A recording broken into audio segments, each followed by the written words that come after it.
Yo les gars, j'espère que vous allez bien, c'est Stan. Alors dans cette vidéo, on va voir ensemble que le dropshipping n'est pas mort du tout les gars. Donc calmez-vous, rassurez-vous, le dropshipping n'est pas mort. Après, oui, le dropshipping est mort si toi aujourd'hui, tu continues de suivre les méthodes qui ont marché pour X, Y, Z il y a quelques temps. Ok, donc aujourd'hui, si tu suis ces méthodes-là, c'est sûr et certain, enfin, il y a de fortes chances que ça ne va pas marcher pour toi, que tu vas te faire bloquer sur Facebook, que tes publicités, ben voilà, ça ne va pas marcher tout simplement, tes produits, tu ne vas pas arriver à les vendre. Tout simplement. Donc voilà, donc dans cette vidéo-là, les gars, on va parler de la solution qui va résoudre ce problème-là. Donc voilà, donc si toi aujourd'hui, tu veux passer de l'autre côté, changer de stratégie et avancer et voir long terme, donc c'est cette vidéo-là que tu dois regarder pour voir tout ça.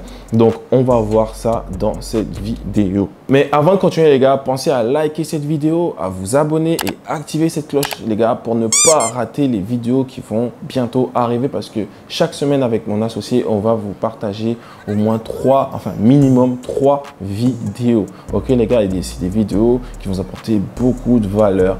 D'accord, donc pensez à liker, abonner et activer cette cloche les gars. Donc dans cette vidéo, on va voir la solution les gars, la solution qui va résoudre ce problème.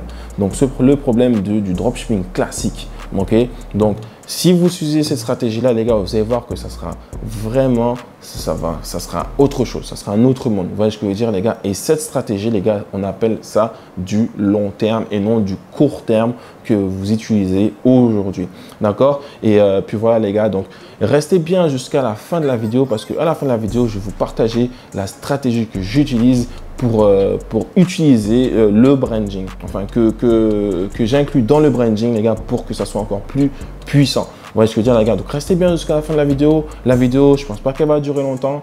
Donc voilà, je vais vous partager tout ce que je connais sur le branding. Et puis voilà les gars, donc c'est parti. Donc les gars, c'est quoi le branding? Donc si aujourd'hui, toi tu sais ce que c'est le branding, mets pause à cette vidéo, donne-moi la définition.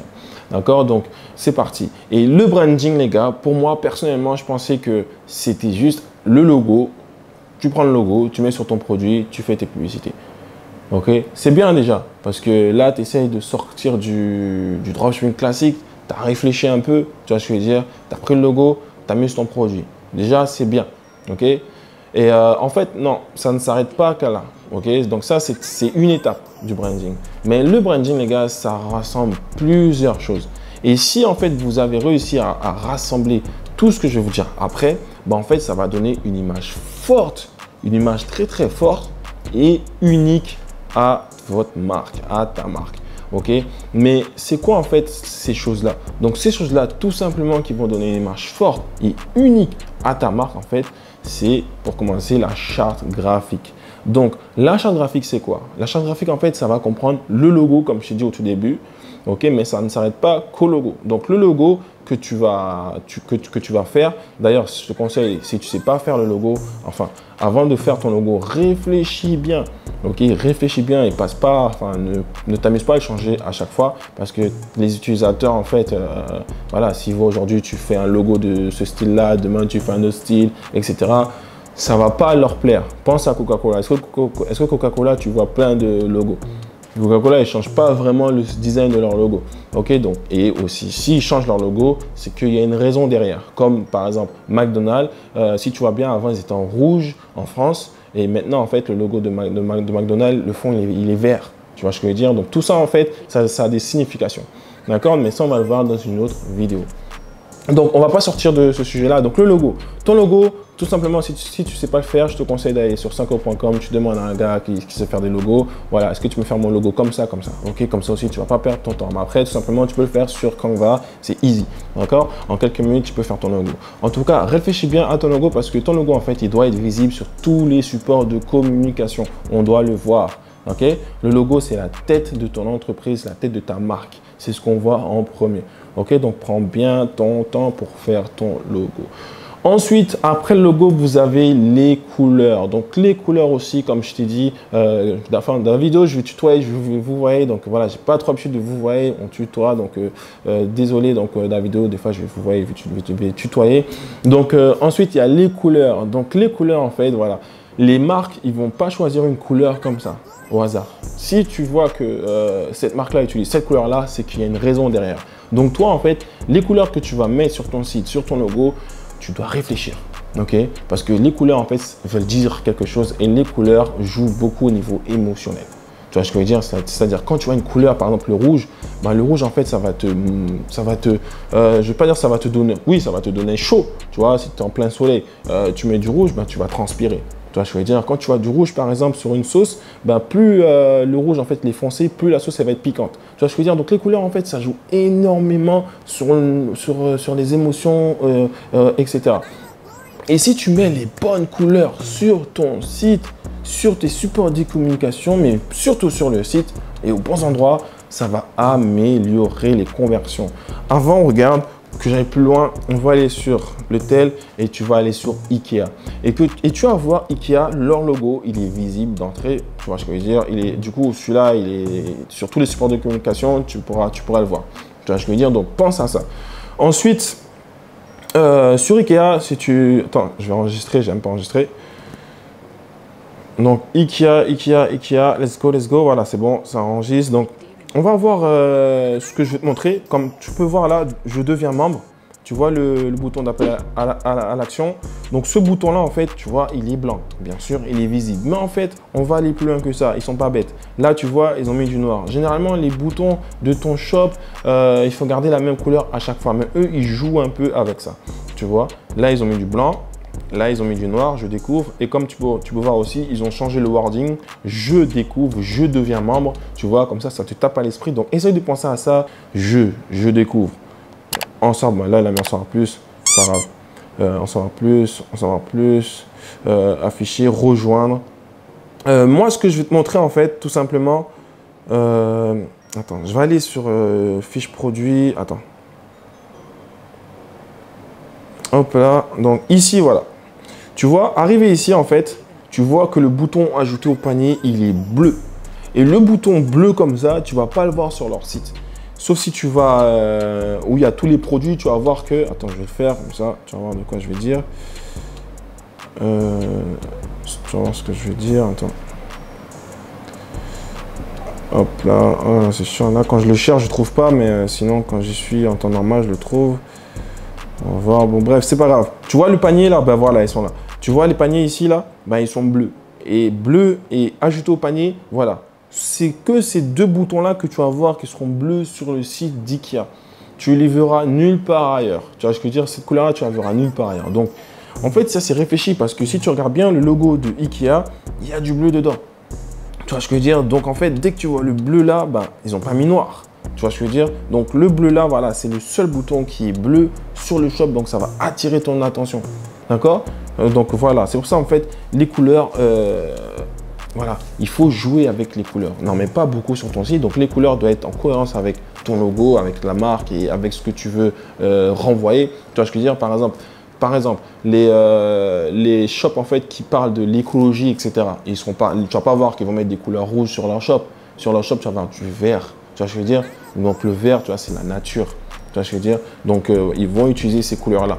Ok, donc les couleurs, voilà, ça joue énormément sur les émotions, ça parle aussi. Donc, si aujourd'hui tu veux que je fasse une vidéo sur la signification des couleurs, n'hésite pas à me le dire en commentaire. Ben voilà, je vais faire une vidéo pour ça, exprès pour toi. Donc, on a parlé du logo, couleurs, là, la typographie. Typographie, en fait, c'est les polices que tu vas utiliser. Donc, il y a trois, on va dire que tu pourras utiliser trois polices. Donc, pour ton logo, si jamais tu utilises une police, tu vois. Donc, tu as cette police-là. Donc, la police que tu utilises pour ton logo, tu n'es pas obligé d'utiliser cette police-là sur ton shop.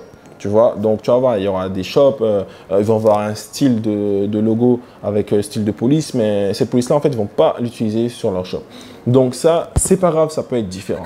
Maintenant, sur ton shop, tu auras les titres. Il faudra une police pour les titres et ensuite une police pour les textes, pour ton texte. D'accord?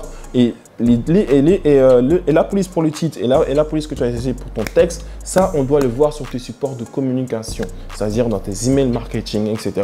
Là où tu peux rajouter des polices, tu utilises les mêmes polices qu'il y a sur ton shop. Ok? Donc, les trois éléments que là, je t'ai dit, ça doit être cohérent avec ta marque. Ok? Donc, ça doit te suivre partout.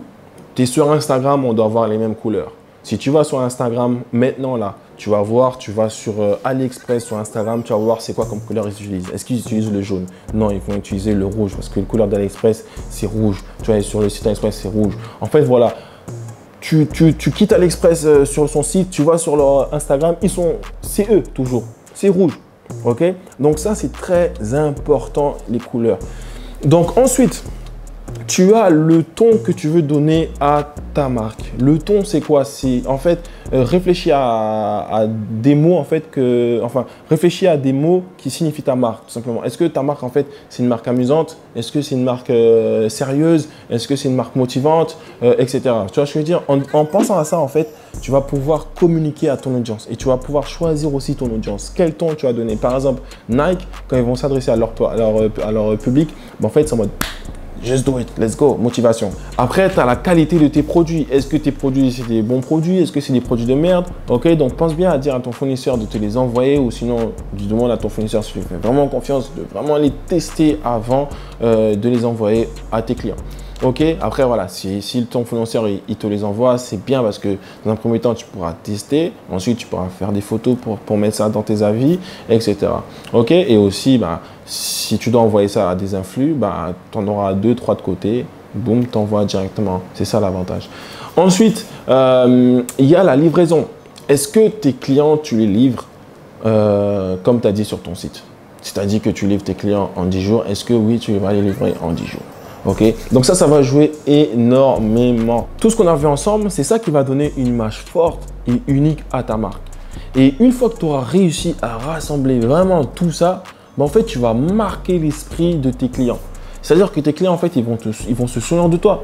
Tu vois, ils vont t'apprécier énormément, ils vont parler autour d'eux, ils vont dire ouais, c'est une bonne marque, il livre en tant de temps, franchement, j'adore son produit, c'est vraiment un truc de ouf, etc. Tu vois, donc ça sera pas comme le dropshipping où la personne, enfin le dropshipping classique que je te parle, où la personne, elle achète un truc, toi tu t'en fiches, t'encaisses. Là, j'ai un truc, tu t'en fiches, tu t'encaisses, tu penses court terme, tu penses juste pendant une semaine et après tu changes de produit.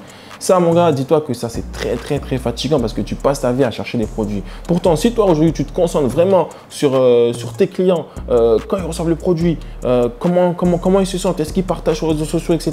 C'est ça, en fait, pour moi, le vrai business. Je veux dire, ça, le vrai business, c'est quand tu préoccupes de tes clients. Est-ce que le produit a répondu à ses attentes? Est-ce que le produit répond est-ce que le produit résout le problème que mon client il avait, etc. Tu vois? Donc voilà, essaye de penser à ça. Ensuite, tu vas créer une communauté autour de ta marque. En gros, les gens, ils vont acheter le produit, ils vont kiffer. Waouh, je poste ça sur les réseaux sociaux. Voilà, je fais partie de la marque tant. C'est comme Apple. On va prendre l'exemple.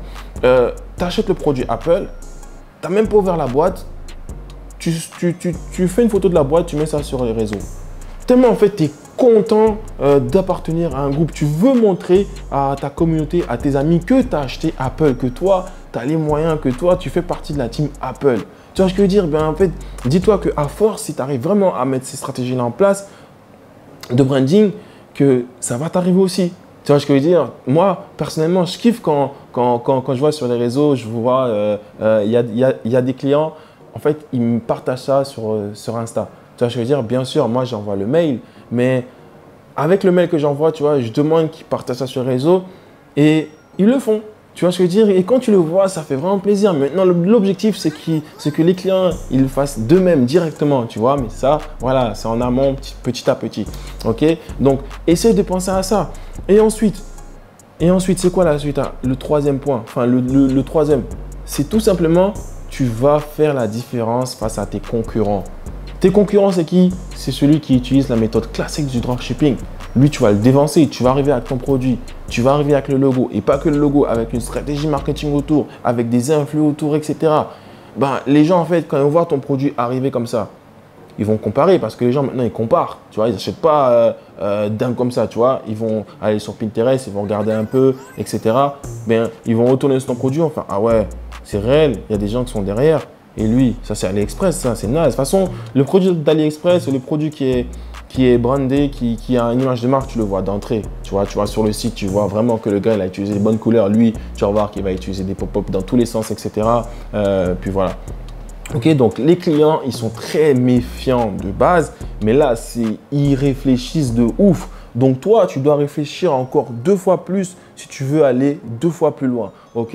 Et puis voilà. Et aussi, ce qui est bien avec cette stratégie-là, c'est que les produits, tu pourras les vendre un tout petit peu plus cher parce que voilà, tu auras tous les outils qui prouvent que ton produit, il coûte tant, d'accord? Parce que tu as un marketing autour, tu as tout ça qui est autour. Donc, ton produit, en fait, tu pourras vraiment mettre de la valeur. OK? Donc, c'est vraiment ça qui est bien. Et puis voilà. Donc là, on a vu ensemble, grosso modo, c'était quoi le branding? OK? Mais maintenant, là, comme je t'ai dit au début de vidéo, je vais donner une stratégie. Maintenant, la stratégie à faire, tu as ton branding, ok. Maintenant, la stratégie que tu dois faire maintenant, c'est pas faire de la publicité sur Facebook. D'accord? Parce que là, tu as fait ton truc, branding, etc. Blablabla, logo, tu as fait les couleurs, bien, nice. Qu'est-ce que tu dois faire maintenant? Est-ce que tu vas faire de la publicité sur Facebook, sur Pinterest, etc. Qu'est-ce que tu vas faire? Ce que tu dois faire tout simplement, c'est utiliser des influenceurs. Ok? Parce que les influenceurs, en fait, eux, ils vont te donner, comment te dire, ils vont te donner de la force, ils vont te donner de la puissance. Les gens, en fait, ils vont voir ton produit encore mieux. Parce que si tu arrives avec ton produit, avec ta marque comme ça, avec la publicité Facebook, ben, les utilisateurs, en fait, ils vont dire, mais c'est qui cette marque? Je ne connais pas. Tu vois, ils vont avoir peur. Donc, en utilisant les influenceurs, en fait, tu vas te cacher derrière. En fait, c'est quoi si tu te cachais derrière et les influenceurs, ils arrivent avec ton produit comme ça. Ok? C'est ça, en fait, la stratégie. C'est d'utiliser les influenceurs. Ok? Donc, ce que je te conseille de faire, c'est de dire à ton agent de t'envoyer les produits. Bien sûr, tu auras ton petit packaging. Nice. T'envoies les produits à toi déjà. Elle t'envoie ça. Et ensuite, dans les produits, en fait, ce que je te conseille de faire, c'est de rajouter un petit mot. Genre pour toi Sarah, pour toi Blandine, etc., etc. Tu parfumes un tout petit peu, tu mets une petite décoration dedans, t'envoies ça à tes influx. Ok, donc ça tu fais toi, tu vois, ça c'est une stratégie que moi je fais. Du coup, t'envoies ça à tes influx. Les influx, je te conseille de ne pas les payer dans un premier temps parce que tu vas prendre des influx, des petits, genre des nanos. Ok, après si tu veux prendre des micros, tu peux, mais je pense qu'ils vont te demander de payer un peu. Donc, ces influx, en fait, ce que tu vas faire tout simplement, tu vas leur demander de prendre des photos, des vidéos. Ok, après, s'ils peuvent faire un petit partage en story pour toi, c'est nice. Mais voilà, tu t'en fiches de ça dans un premier temps. C'est vraiment d'avoir des créatifs, des photos, des vidéos pour que toi, tu puisses utiliser sur les supports, sur tes supports de communication, sur ton site, sur ton Insta. Mais avant ça, demande-leur la permission. N'utilise pas leur image comme ça. Juste envoie-moi, etc. Non, tu leur envoies un document juridique de quoi je sous-signe, utiliser les photos de X, Y, Z, etc. Et que cette personne accepte que je diffuse ça sur Instagram, tous les réseaux sociaux. Ok, donc fais bien attention à ça. Demande, comme ça toi aussi tu es protégé. Et puis voilà, une fois que tu as les créatifs, tu mets ça sur Insta, tu mets ça sur tous tes supports, tu fais tes publicités, etc. Et puis voilà.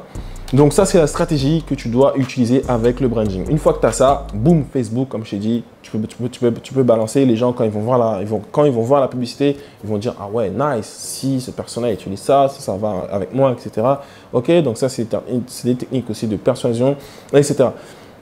Donc voilà, j'ai été un peu vite pour cette vidéo. En tout cas, j'espère que tu as bien compris. Donc maintenant, si toi, tu veux aller plus loin, on a fait une formation avec mon associé. Et dans cette formation-là, lui parle de Facebook. Après moi, je parle d'influenceurs, de branding, etc. Donc, clique sur le lien qui est juste en dessous de la vidéo. Je crois que c'est le premier lien. Donc, clique dessus. Tu vas atterrir sur une page. Voilà, mets bien ton prénom, ton mail. Tu vas recevoir les vidéos. Voilà, ces vidéos-là, ça va parler du branding, du marketing et Facebook, etc. Donc, clique bien sur ce lien-là. Tu vas avoir ça gratuitement maintenant. OK? Donc, j'espère que cette vidéo t'a plu et n'hésite pas à me dire quelle vidéo que tu aimerais voir plus tard parce que là, on prépare une série de vidéos. Donc, j'espère que toi, aujourd'hui, tu as des idées à nous donner. Comme ça nous ferait plaisir. Et puis voilà, donc n'hésite pas aussi à me suivre sur les réseaux sociaux. Moi, c'est SNO Kids. Ok, suis-moi bien, follow-nous ici. Et puis voilà, donc reste bien connecté. On va envoyer du lourd. C'est maintenant ou jamais. No time to waste. Je te dis à bientôt. Let's go.